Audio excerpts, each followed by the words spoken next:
नवी मुंबईत प्रेमसंबंधातून पतीच्या निर्गुण हत्येचं धक्कादायक प्रकरण समोर आलंय। ऑगस्ट 2025 पासून बेपत्ता असलेल्या बलिराम कुशवाहा यांच्या हत्येचा उलगडा तब्बल 11 महिन्यानंतर रबाळे MIDC पोलिसांनी केलाय। पत्नी सुनीता कुशवाहा आणि तिचा प्रियकर राहुल प्रजापती यांनी मिळून झोपेत असताना बलिराम याचा गळा चिरून खून केल्याचा आरोप आहे। त्यानंतर मृतदेहाचे तुकडे करून वेगवेगळ्या ठिकाणी टाकून पुरावे नष्ट करण्याचा प्रयत्न करण्यात आलाय।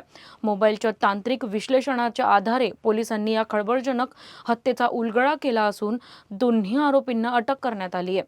तपासामध्ये असं दिसून आले की ही मिसिंग जी आहे व्यक्ती ती ॲक्च्युअली 9 ऑगस्ट 2025 पासूनच मिसिंग आहे आणि त्यामध्ये तिच्या पत्नीने अद्याप मिसिंग दाखल केली नव्हती आणि ही मिसिंग भावाने दाखल केलेली आहे।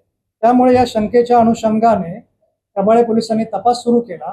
तांत्रिक विश्लेषणाच्या आधारे तपास सुरू केला आणि रबाळे पोलिसांना असा निष्कर्ष प्राप्त आला की या ज्या जो मिसिंग व्यक्ती आहे त्या मिसिंग व्यक्तीच्या पत्नीचे एका राहुल दशरथ प्रजापती या व्यक्तीच्या ती संपर्कात आहे वारंवार आणि त्याचे अनैतिक संबंध असल्याचे निष्कर्ष प्राप्त झाला। त्या अनुषंगाने त्या दोघांकडेही तपास सुरू केला आणि तपासाअंती असं निष्पन्न झालं किंवा अशी कबुली मिळाली त्यांची की ह्या दोघांच्या प्रेमाच्या आड तिचा नवरा येऊ नये म्हणून त्याने तिच्या नवऱ्याचा खून करण्याचा कट रचला आणि दिनांक 8 ऑगस्ट 2025 च्या रात्री ते 9 ऑगस्ट 2025 च्या पहाटेच्या दरम्यान तिने या प्रियकराला बोलवून तिच्या नवऱ्याचा या दोघांनी खून केला आणि त्या मृतदेहाचे 3 तुकडे करून तिने त्या दोघांनी एका विशिष्ट ठिकाणी ते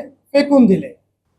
प्रेमसंबंधातून घडलेल्या या हत्येने नवी मुंबई हादरली असून तपासादरम्यान आणखी धक्कादायक माहिती समोर येण्याची शक्यता पोलिसांनी व्यक्त केली आहे। या प्रकरणाचा पुढील तपास रबाळे MIDC पोलीस करत आहे।